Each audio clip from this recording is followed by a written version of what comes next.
Magandang araw, panibago na namang kaalaman ang ating sisisirin sa mga oras na ito.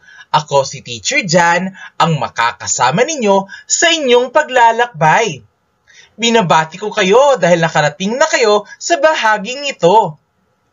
Upang mas maging kapanapanabik ang ating aralin, may inihanda akong isang gawain na tiyak na magugustuhan ninyo. Halina't umpisahan na natin ang ating talakayan.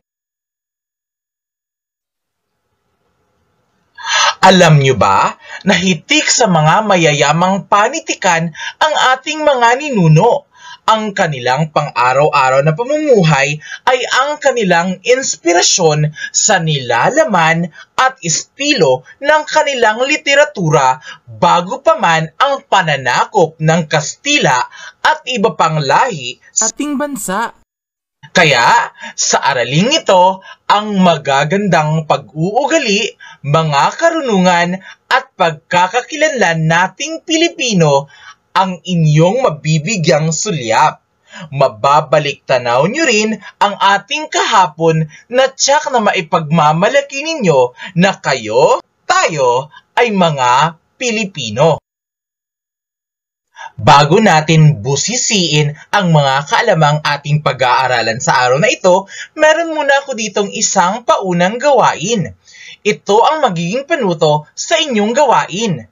Sagutin ang pagsasanay upang malaman kung gaano kalawak ang kaalaman tungkol sa panitikang Pilipino. Isulat ang tama kung ang pangungusap ay tama. At kung mali, palitan ang salitang may salungguhit upang ito ay maging tama. Isulat sa isang sagutang papel ang inyong magiging sagot. Natitiyak kong handa na kayo. Simulan na natin. Ito ang unang pahayag. Ang salawikain, sawikain, bugtong at kasabihan ay mga halimbawa ng karunungang bayan.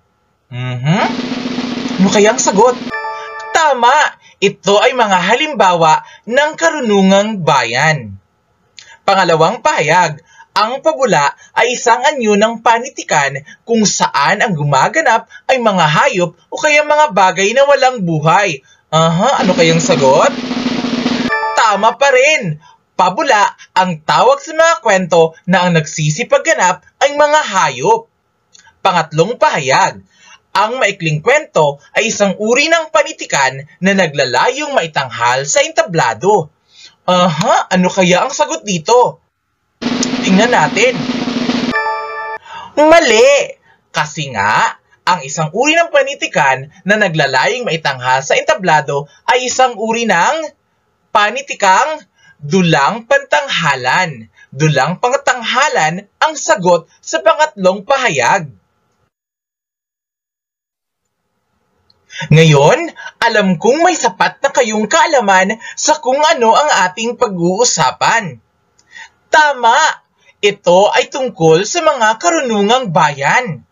Ang mga karunungang bayan ay isang sangay ng panitikan na nagpapahayag ng mga kaisipan at paniniwala, sumasalamin sa iba't ibang karanasan ng mga tao na nasa iisang kultura. May iba't ibang uri ang karunungang bayan na makatutulong sa pagtukoy ng dangal ng ating lahing pinagmulan, gayon din sa pagwawasto ng sariling pag-uugali at kilos. Ang mga ito ay ang salawikain, sawikain, kasabihan at bugtong. Halina't ating unawain ang mga uri ng karunungang bayan sa module na ito. Ano nga ba ang salawikain?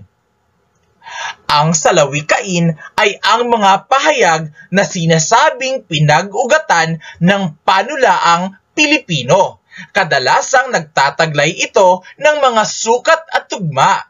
Ito ang mga butil ng karunungan na nagsisilbing batas o tuntunin ng kagandahang asal ng ating mga ninuno. Nagpapaalala ito sa mga kabataan tungkol sa angkop na pagkilos, wastong pag-uugali, mabuting pakikitungo sa kapwa at ng tahimik at masayang Umuhay. meron ditong halimbawa ng salawikain. Unang halimbawa, kung walang tiyaga, walang nilaga.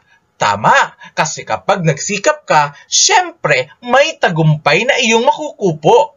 Pangalawang halimbawa, sa paghahangad ng kagitna, isang salop ang nawala. Tama, kasi kapag naghahangad tayo ng sobra-sobra, syempre maaaring ito ay hindi mangyari. Dumako tayo sa pangalawang uri ng karunungang bayan, ang kasabihan o kawikaan. Ang kasabihan o kawikaan ay kauri ng salawikain. Ang salawikain ay nagpapahiwatig ng malalim na kahulugan, samantalang ang kasabihan o kawikaan ay tahasan at payak ang pagpapakahulugan. Nagtataglay rin ito ng aral Sa buhay. ang mga halimbawa ng kasabihan o kawikaan. Unang halimbawa, sa panahon ng kagipitan, nakikita ang kaibigan. Tama, kasi nga sa hirap at ginhawa, dapat magkasama kayo. Pangalawang halimbawa, ang magalang na sagot ay nakakapawi ng puot. Tama pa rin, kasi sa maayos na pakikipag-usap natin, gamit ang kahinahunan ay matatanggal ang puot, galit at pighati ng taong kausap natin. Dumako naman tayo sa pangatlong uri Ng karunungang bayan. Ang sawikain. Ang sawikain ay ang mga salitang eupemistiko o patayutay o di kaya'y mga idiomatiko na ginagamit upang mas maging maganda ang paraan ng pagpapahayag. Ang kaibahan lang nito, ito ay tiyak at madaling matukoy ang mensaheng nais nitong tukuyin. ito ang halimbawa ng sawikain. Halimbawa, meron tayong dalawang uri ng sawikain, ang positibo at ang pangalawa naman ay negatibo. Pumunta muna tayo sa unang uri, ang positibong sawikain o idioma. Kapilas ng buhay. Ang ibig sabihin ng kapilas ng buhay ay asawa o ang kahati ng ating buhay. Pangalawa, ilaw ng tahanan. Ang ibig sabihin ng ilaw ng tahanan ay ina. Magaling! Pumunta naman tayo sa pangalawang uri, ang negatibong sawikain o idioma. Ibaon sa hukay. Tama! Ang ibig sabihin ng ibaon sa hukay ay kalimutan. Pangalawa, basag ang pula. Ibig sabihin, loko-loko. Di ba? Pangit o negatibo ang pangungusap o ang pahayag. Magbibigay pa ako ng isang halimbawa. Nagsaulian ng kandila. Ibig sabihin ng nagsaulian ng kandila ay naging magkagalit ang magkaibigan. Sa pang-apat na uri ng karunungang bayan, ang bugtong. Ang bugtong ay isang uri ng palaisipang nasa anyong patula.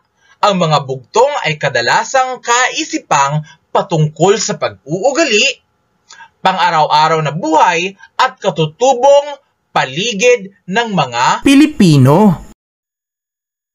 ng bugtong. Unang halimbawa, kung kailan mo pinatay, saka naman humaba ang buhay. Tama, ang sagot dito ay kandila. Kasi pag sinindihan mo ang kandila, mauupos ito. At kapag hinipan mo naman o pinatay ang apoy, tatagal ang buhay ng kandila, di ba?